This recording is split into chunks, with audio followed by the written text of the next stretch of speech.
പെരിയ ഇരട്ടക്കൊലപാതകത്തിൽ വിധി ഈ മാസം 28-ന് കാസർഗോഡ് പെരിയയിൽ യൂത്ത് കോൺഗ്രസ് പ്രവർത്തകരായ കൃപേഷിനെയും ശരത് ലാലിനെയും കൊലപ്പെടുത്തിയ കേസിലാണ് വിധി വരാൻ പോകുന്നത്. 10 മാസം നീണ്ട വിചാരണയ്ക്ക് ശേഷമാണ് വിധി വരുന്നത്. ബിനിലുണ്ട്. ബിനിൽ, രാഷ്ട്രീയമായി ഒരുപാട് ചർച്ചകൾ നടന്ന CPM-നെ പ്രതിക്കൂട്ടിലാക്കിയ ഒരു സംഭവത്തിലാണ് മാസങ്ങൾ നീണ്ട വിചാരണയ്ക്ക് ഒടുവിൽ ഇപ്പോൾ വിധി വരുന്നത്. നടപടിക്രമങ്ങൾ എല്ലാം പൂർത്തിയായോ ബിനിൽ?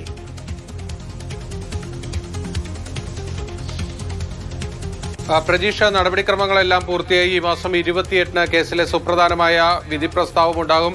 നേരത്തെ പ്രതീഷ് സൂചിപ്പിച്ചതുപോലെയാണ് കാര്യങ്ങൾ. ഉത്തര കേരളത്തിൽ വലിയ രാഷ്ട്രീയ പ്രത്യാഘാതങ്ങൾ ഉണ്ടാക്കിയ ഒരു ഇരട്ട കൊലപാതകമാണ് ശരത് ലാലിന്റെയും കൃപേഷിന്റെയും.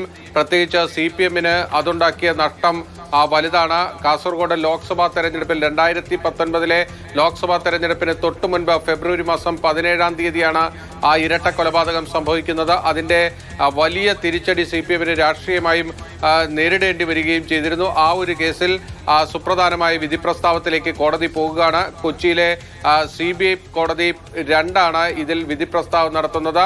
24 പ്രതികളാണ് കേസിലുള്ളത്. ആ 24 പ്രതികളുടെ ഉൾപ്പെട്ട കേസ് ഏതാണ്ട് 10 മാസം നീണ്ട വിചാരണ നടപടികൾക്കൊടുവിലാണ് അവസാനമായി അതിന്റെ തീർപ്പിലേക്ക് കോടതി എത്തുന്നത്.